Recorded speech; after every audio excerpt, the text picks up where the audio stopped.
Welcome, everybody, to our morning prayer revolution podcast. My name is Doyal, and I'm here with my good friend and co host, Vira.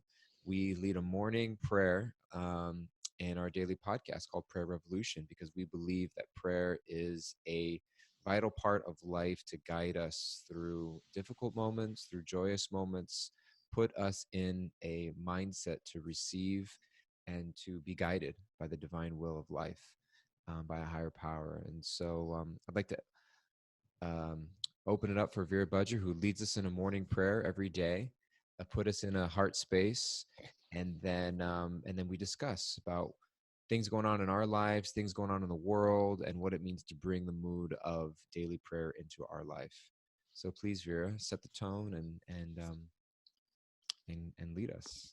Yeah, definitely. Thank you, Doyle. Thank you for welcoming us. Always warmth and empathy and kindness, and we're all feeling that. So, those of us that have prayed with us before, you know, we're about to jump into. Those that haven't, find a comfortable seat, find a comfortable place where you're either standing, you're sitting, but you are pausing whatever you are doing. You're pausing from what you're doing today and giving yourself an opportunity to receive, tapping into grace. And so, right now, with your breath, soften your body, get into that space. You're not in the mode of doing right now, you're in the mode of being, in the mode of calling out, in the mode of receiving grace from a higher power. My dear Lord, help us to see the difficulties, the challenges we may face as a part of your divine will. When our faith is tested, when we feel weak, when we doubt your will, give us the strength to continue knowing that you are with us. In these moments when we question how this feeling or experience could possibly be beneficial for us, let us pray to you for the eyes to see and the wisdom to recognize your hands shaping us every moment of our life. Help us to experience the pain and difficulties we may face as a catalyst for transforming our hearts that love through all conditions, and that one day that I may love just the way that you love. Please transform our hearts today, my Lord. We're calling out to you. We want to experience your love. We want to be vessels and instruments of your love. Please help us to connect with your will, connect with truth, connect with wisdom. Let our consciousness be illuminated today. Help us to see everything in this world happening for a reason, and help us to be instruments of grace and positive change in our lives and the lives of all those that we touch. We call out your divine names, invoking your presence, that we may see you, we may feel you that much more in the moments to come. Hare Krishna, Krishna Krishna, Hare Hare, Hare Rama, Rama Rama.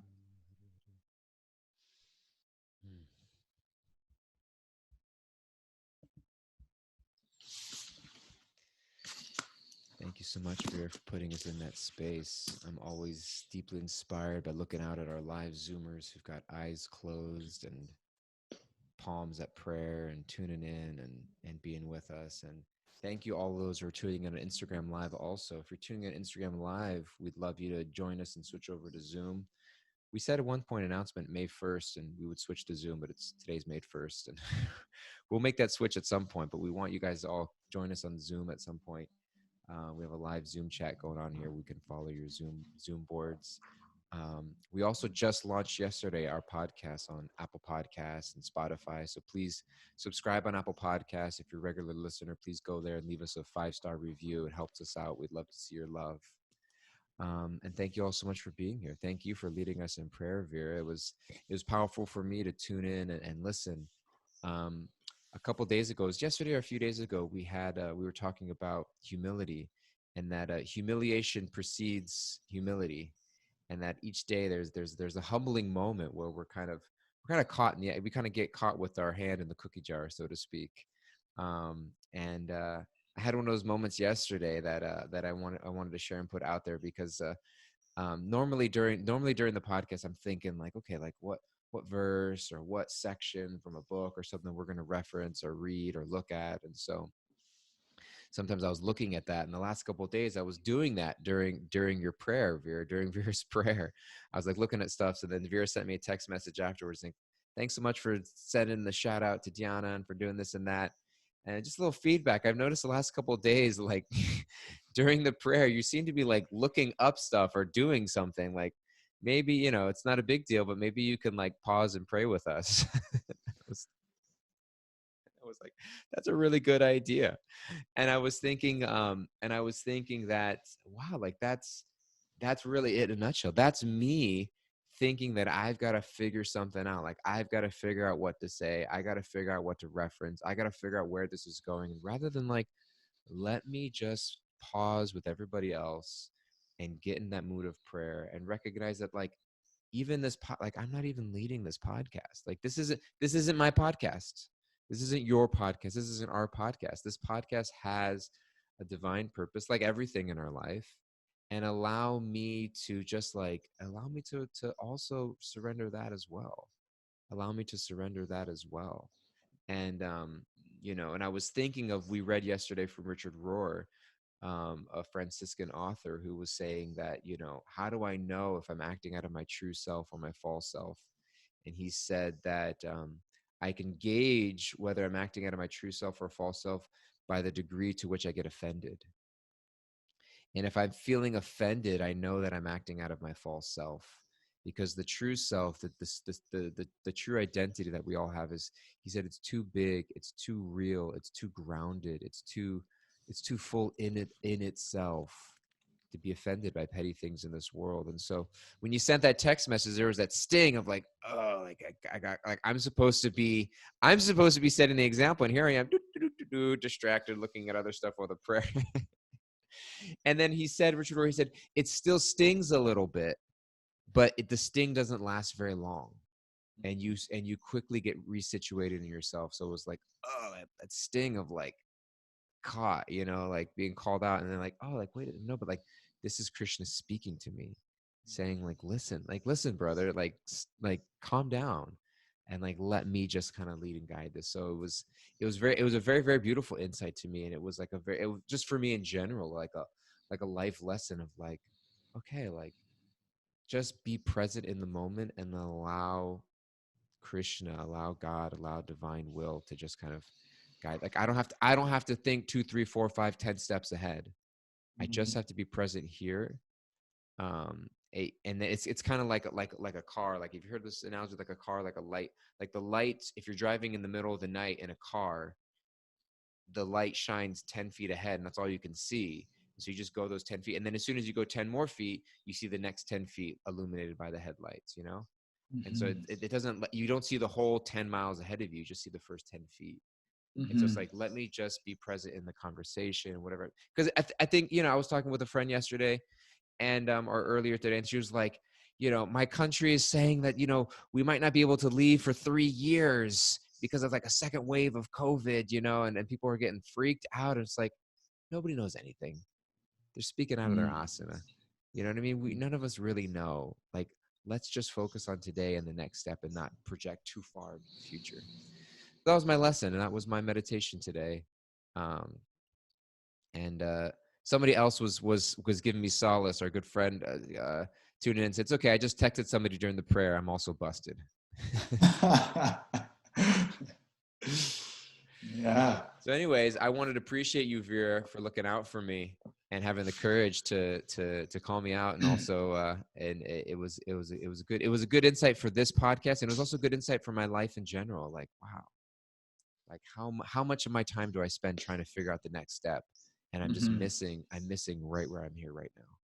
Yeah, it's amazing because, you know, when I'm hearing you talking about faith, you're talking about really trusting that you're in God's will. You're in that river, moving toward Krishna. You're in that river, and so you can trust in this moment right now. You're right where you're supposed to be, and you know, I'm appreciating you. You know, on the other side, what I see you and someone just in general, that you have this amazing intelligence and mind and devotional heart toward is planning. And it's kind of like, okay, you know, being in the present moment, in faith, and also planning, for the future, planning like we're going to live for a long time, planning like that, our life depends on it, also in Mm. faith. It's like the tension between those things. Because if you weren't planning all the things you planned for the Bhakti Center, we wouldn't be having a podcast right now. If you weren't planning all the service you do day in and day out, we wouldn't have programs and events, and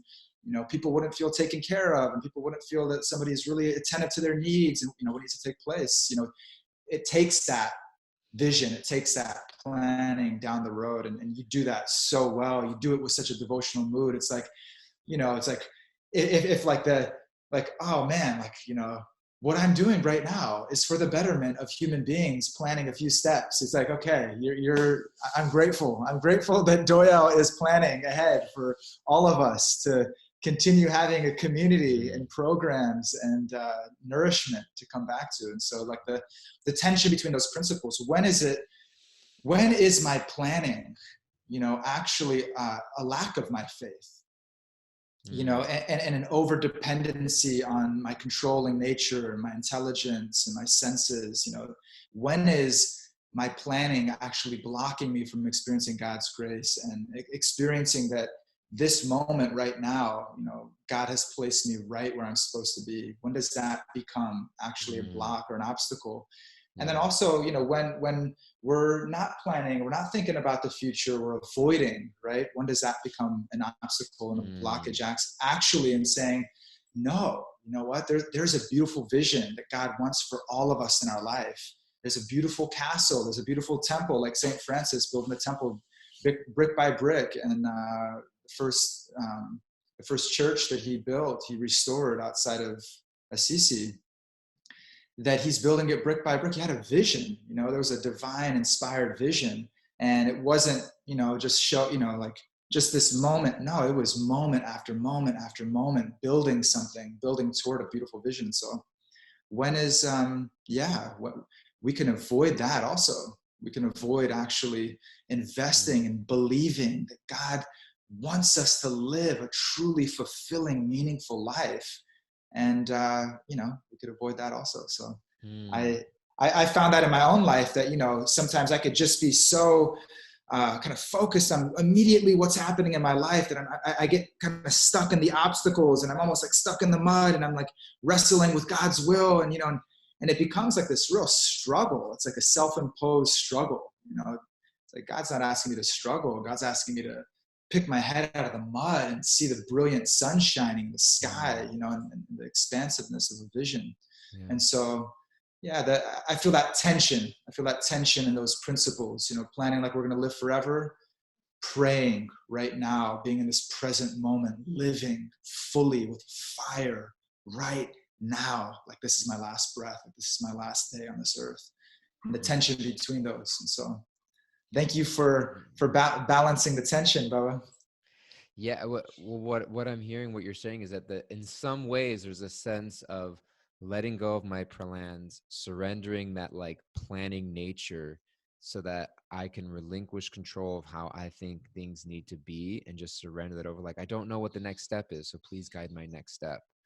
And there's also times when we need to plan, like if Mm-hmm. like things take planning and sometimes we have a god-given intelligence, and sometimes that planning nature may be one of our gifts, and we need to be exercising that. By not exercising that planning nature, we're kind of denying the what God has given us to be used for a particular person. And so how do I know, like, if I should be pushing and planning and moving that forward, or I should be surrendering and letting go and let God take my next step? You know what I mean? It's Mm-hmm. like, walk through the door. It's like, no, God will take the step for me. It's like, no, I need you to put your foot forward and walk through the door, like move. And Mm-hmm. it reminded me of about, I don't know, this must have been, I've been in New York for about 12 years now.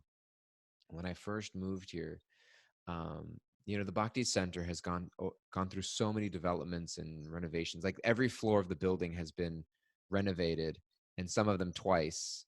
And when the Bhakti Center first kind of came about, there was a big like town hall meeting with a bunch of community members and leaders of like what the Bhakti Center should be, like what's the vision of this place, what should we become, there's so many different ideas and visions. What are we gonna do with this building? And Rana Swami was saying how we need to plan. It's important to plan, but at the same time, there's always the Krishna factor. That Krishna factor of like what things. But the thing is, you don't know the Krishna factor in the beginning, and you don't discover the Krishna factor until you start moving. And so he said, you have to create a plan in order to start moving, because and he said you have to be in the field. You have to get in the field, because when you're in the field, you get realizations. But if you don't get in the field, if you don't get into the field, you're not going to get those realizations. It's not going to be revealed to you, And so it's kind of like you need a plan in order to put yourself in the arena where Krishna can start to guide your actions and your thoughts and your words. If you just stop and wait, you're not going to get there, because you're going to be immobile. You're going to be inert. But it's like you have to have a plan in order to start moving, but you have to be detached from that plan, because at some point Krishna's going to interject and you can be, this is okay, now that you're moving. And because then when he reveals that plan to you, you'll have realization. You'll have been in that field. So he said you have to be, I remember this specific, he said when you're in the field, you get realizations. And so if we move forward with that plan, understanding that Krishna, I'm not moving forward with this plan because I think that this is like, it has to be this way. I'm moving forward because it's all I have. In the Bhagavad Gita, Krishna says, no one can be inactive even for a moment.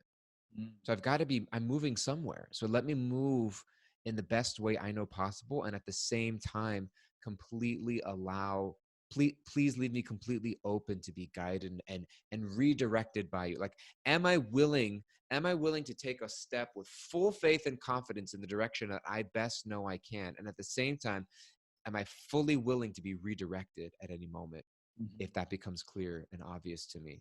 And a few people have been noticing. Vivi mentioned in our chat room, Raghunath just said yesterday, leave room for magic. And so it's like we take India pilgrimages sometimes, and we need to create some sort of itinerary. We can't just be like, we're taking an Indian pilgrimage. Where are you going? I don't know. Just book a plane ticket to India. I'll meet you there. It's like you can't. It's like we have an itinerary. We're going to Rajasthan. We're going to Rishikesh. We're going to Vrindavan. These are the kind of places and the meals. What are we going to have for our meals? I don't know. We're just going to wake up and see what Krishna provides. It's hopefully somebody makes us lunch. It's like, no, you make those plans, but then you don't make it so tight, because you have to leave room for the magic to happen, where something pops up that you didn't expect. It's like, oh, and somebody invites you into this beautiful temple that you didn't know existed, or somebody invites you over to lunch that you weren't planning for, or you just meet somebody randomly that creates this amazing experience. And so it's like we have to create a basic plan, and at the same time be willing to be redirected and be open, and not fool ourselves into thinking that I got to figure it all out, because if not, it's not going to fall into place. Right. Yeah. What a tension. It's this is the tension of life. Like, this is the constant discovery that we're in. We're trying to put our finger on it. It's so dynamic. It's pulsating. It's life. It's ebbing. It's flowing. We're trying to catch Krishna's will. That's what we're trying to do. We're trying to catch the wave of God's will, right? Experience the magic that everything has meaning, and everything in some way is helping us to awaken spiritually and bring us closer to the divine. And so it's amazing, as I'm hearing you talk about it, I'm just like, wow, like this is literally every single person on the planet, everyone. We're trying to find that. Like, we're trying to find that sweet spot. How do I really know what I'm doing? It's aligned with divine will. How do I know that? How do I have that certainty? How do I have that faith? How do I have that conviction? And so much of it, like just as we're talking about, it's like, man, it is this moment-to-moment consciousness, and it's this moment-to-moment association with other people trying to do the same thing, and other teachers that are more seasoned on the path. And it's just it's shift, get redirected, and we find actually there's a more direct route. Or maybe we take a path and we think it's so roundabout or we're so off, and then all of a sudden it opens up into that valley, and the beauty and the splendor of the divine is revealed to us again. And so it's intense. It's intense, you know? Totally. And it's a question. I mean, I know I'm looking at our Zoom board right now. It is a question that is in our hearts constantly. You know, is the life that I'm living, is it aligned with that will? Totally. Is I was going to try to go the whole podcast without looking anything up, but I got too excited and I looked up a couple Bhagavad Gita verses. Go. And so I was thinking of two verses. One is in well, first of all, Mogaji was putting up on the chat board, things meet us as we walk ahead. And that was a very beautiful quote. Thanks, Mogaji, for mentioning that out there, that we have to start walking, and then we meet Krishna on the path when we start walking.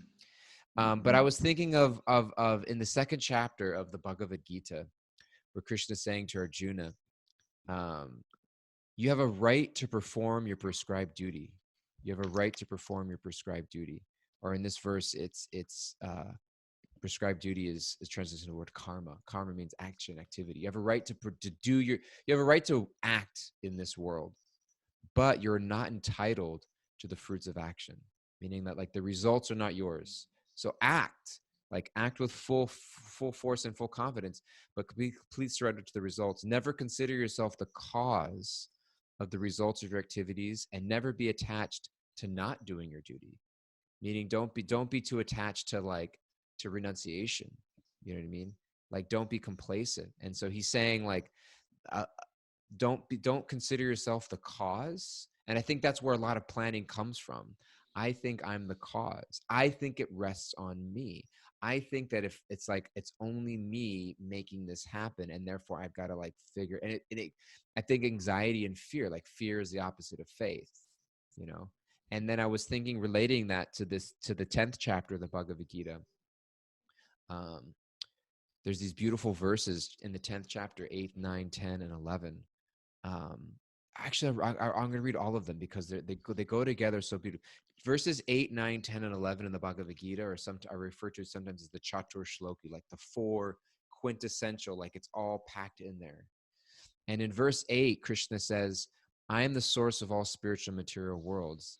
Everything emanates from me. So he's like, okay, that there is a higher power, like there is God, and everything emanates from me. And what happens when you know that? The wise who perfectly know this engage in my devotional service and worship me with all their hearts. So when you understand me to be the supreme Lord of everything, you know, the creator, the maintainer, you ultimately start to see me as the supreme lover. And your reaction to that is to worship me with all your hearts and devotion. Not fear me, but to love me. And he says, the thoughts of my pure devotees dwell in me, and their lives are fully devoted to my service. And they derive great satisfaction and bliss from always enlightening one another and conversing about me. So that means my devotees are just absorbed in thoughts of me, and we're just absorbing ourselves, and we're discussing, and we're dividing great bliss and satisfaction. And then this is the verse 10, that one of my favorite verses in the Bhagavad Gita, that to those who are constantly devoted to serving me with love. So if you're doing that, if you recognize who I am and you give your life in service to me, I will give you the understanding by which you can come to me. Like that gift is given as a blessing, like the intelligence and understanding it. And it comes not from like, you see those memes sometime of like somebody with like the triangle and the angle and the number. That's the answer, how to do it. It's like, no, Krishna from within. And that last verse of this section, to show them special mercy, I dwelling in their hearts, destroy with a shining lamp of knowledge the darkness born of ignorance. And so it's like, I from within your heart, like, where's that going to come? It's going to come from that guidance from within the heart. But how can I receive that guidance? I can receive that guidance by living a life of devotion and service and surrendering myself to your will by love and by service. And so Moga said, calculating and scheming. No, it's not through calculating and by those who calculate and scheme, I reveal their next step in life. No, it's like those who surrender to me with love and faith. It's like that gets revealed. And you piggyback that off of the verse from the second chapter, that you have a right to perform your prescribed duty. You have to do your karma in this world. You have to do your dharma. You have to live it out. But don't do it as a sense of I've got a plan to figure it out. Do it as a sense of I'm just taking the next best step I know how to take. Mhm. And Mhm. if it's the right step, please give me courage to do it. And if it's the wrong step, please redirect me. Mhm. Mhm. So beautiful to be in that constant consciousness, and we're working toward that. Of course, that's something that it's like I feel like a goldfish. I don't know if you guys know that the goldfish is said to forget everything every 7 seconds, and so Sounds like me. I kind of feel like a simpleton, a simpleton in my life in many ways. That yeah, okay, yeah, forgetting and remembering, kind of oscillating between that, and hearing you right now, it's like, wow, actually, it's so simple. It's not, doesn't mean the premise is, okay, I'm with God every single moment. And just by remembering the pastimes of God, remembering the words of God, remembering the names of God, seeing God within the hearts of others, like just having that as a filter. It's like, I put those glasses on when I wake up in the morning. I remember that that's what I want to see the world through. By doing that, then that wisdom and that knowledge of actually how we can align with our higher power, align with that will, is illuminated from within our own hearts. And how beautiful is that, right? I'm looking for that torchlight. I'm wandering through this world in darkness, and I'm looking for that torch. I'm looking for that illumination, that light to guide the path, and it's right there within my heart. And it takes faith, right? It takes us really giving the time and really giving the energy, giving the focus, giving the attention, really believing that actually, by bringing my meditation, by bringing my mind, by bringing my senses, my touch, my words, my taste, in some way, bringing those into contact with spiritual energy, eating sanctified food, reciting the names of God, calling out the names of God, through those spiritual practices, that lamp lights up, that lamp becomes illuminated. And that takes us really, really diving in. It takes us actually really giving the time and the energy to that practice every single day. It's like, if we're going to spark up a fire, and we're just kind of halfway, sparking the flint, right? We're just kind of barely doing it. No, it takes this real focus, this real steady attention to actually light that fire and to have that torch illuminate. And so how do we in our life really, hearing a lecture from Radha Swami, it's like to have that faith, to have that strength and that conviction that yes, by applying myself to these spiritual practices, by really applying myself, it's like friction. I'm creating a fire. That fire will blaze, it will burn within our hearts, and it will illuminate our consciousness, illuminate our path. And so just hearing you share it just brings that back. And I've been feeling that more and more. Is like Krishna's laying out this clear vision for us in the Bhagavad Gita. He's giving us like these benchmarks of what are we aspiring for? We're aspiring to ignite that lamp, ignite that fire, and Beautiful. Light the fire. Light my fire, Vera. Thank you so much. We love all you guys. That's our time for today. And so I encourage you all to take your next step, whatever it looks like, but recognize that you may be redirected at some point, and that's okay too. We got to take that step. And so act with full force in whatever life direction you feel you need to go, and it continuously check in with your inner guide. It's a question of, what activities are bringing me closer to stoking that fire, and so anyways, I love you, Vera. I love all you baby, guys. let me light your fire. Okay, there We're he gonna goes. light that. We're gonna light that fire. That's what we're gonna do. That. It takes energy. It takes energy. All of us right now, we know sometimes we get in that mood, and we're chilling and we're laying back, and we have to activate ourselves. We gotta step into it. It's not, we're not giving ourselves just a halfway workout, just kind of going through the motions. We're showing up. What is our devotion? What is that? If it's 1 minute today, let me give myself to it fully. Let's see the effect of it. I guarantee you it'll be transformational. So I'm in. I'm doing 1 minute of practice, one minute of fire practice to you I'm guys in it. today.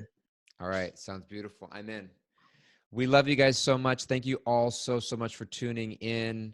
We're happy to have you here. If you want to hear recordings or share with friends, we are officially on Apple Podcasts, Spotify, SoundCloud, wherever you listen to your podcast. Check us out. If you're a regular listener or you just want to show us some love, please subscribe on Apple Podcasts and leave us a 5-star rating. It helps us out a lot. We'd love to see and receive your love there. You can tune if you're listening on Instagram Live or listening to recording. We have a live Zoom chat that happens every day. We'd love for you to be a part of. If you want to interact with us live on chat boards or see your smiling face, you can write to us at prayerrevolution@bhakticenter.org or go to bhakticenter.org/online to check out all of our other offerings that we're having online during this time. We love you very, very much. We're glad that you're here. And we will see you next time. Sound good? Yeah? Grateful to be with you, DG. Grateful to be with everybody. Have a beautiful day. Love you. Beautiful. Take care, everybody. See you guys. Hari Hari. Thank you for showing up, Dr. Louie with Sheba. AJ saying we got to step up our game and reach Sheba with this episode. We gotta pump him up. We gotta light his fire. Well, Prabhu, like for me, like I gotta guarantee